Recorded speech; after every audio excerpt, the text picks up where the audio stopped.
Like to today to the Member of Parliament, Julia Kronlid, hand over some a recommendation that I would define as the Swedish new side, the new strategy of the Swedish Democrats, the Swedish Democratic program regarding the Israeli and Palestinian issue in a geopolitical manner.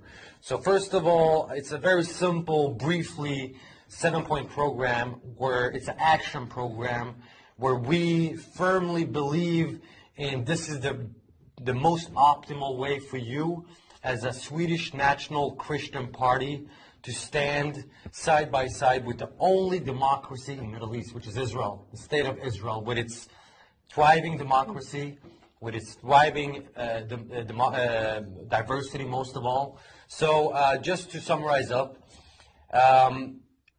I would first of all start to analyze and investigate in the corruption affairs of the Swedish Humanitarian Aid Authority, SIDA. This is the biggest corruption, you will find the biggest corruption scandals in this agency.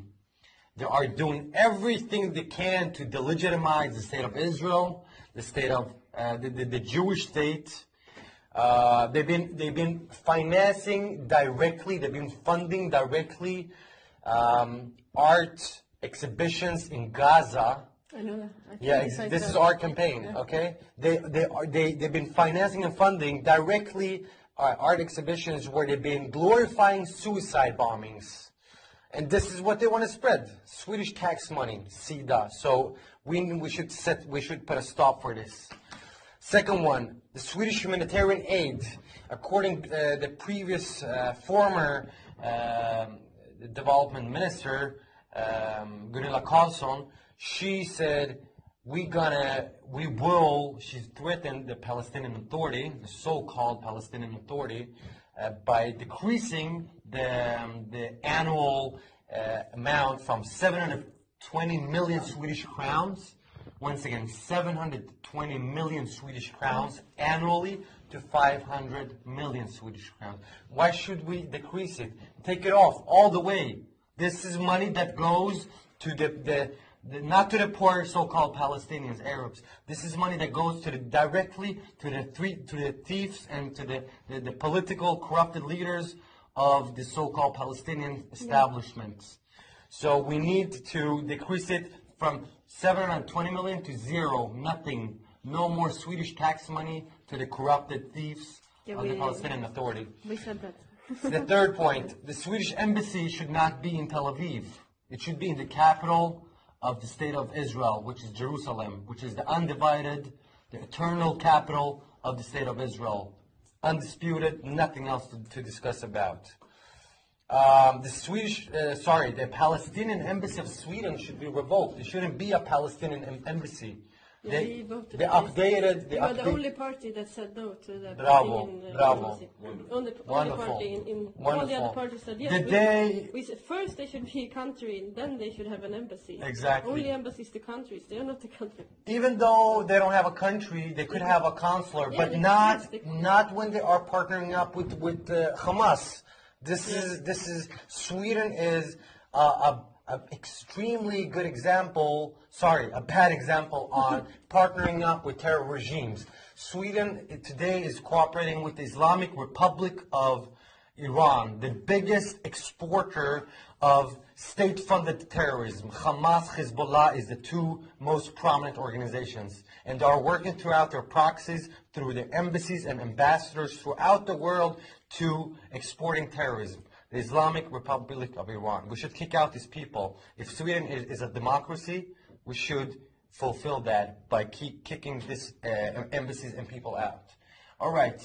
My fourth point, the Swedish church, what is their actual task? What is their actual assignment? It is a theological institution or a political institution? That's a good question. So you need to raise this because we don't want to see the Bishop of Sweden, to partner up with the so-called Palestinian cause and once again delegitimizing the state of Israel and the Jewish people. And of course, the free churches around Sweden that are pro-Israel, that are Zionists, that love the only democracy in the Middle East, we should actually raise that question as well. It is Swedish. The Swedish church is a corrupted organization, and they have totally left the original path, which was supposed to be a theological institution and not a political one. And my sixth remark is that we definitely have to raise awareness about the so-called Palestinian issue, as what Mr. Zahran is claiming. In Sweden, the Palestinian movement, which is publishing magazines with state-funded money, like Isolate Israel. This is from one network, and then you have from the one of the most prominent one, the PGS, the Palestine Groups of Sweden.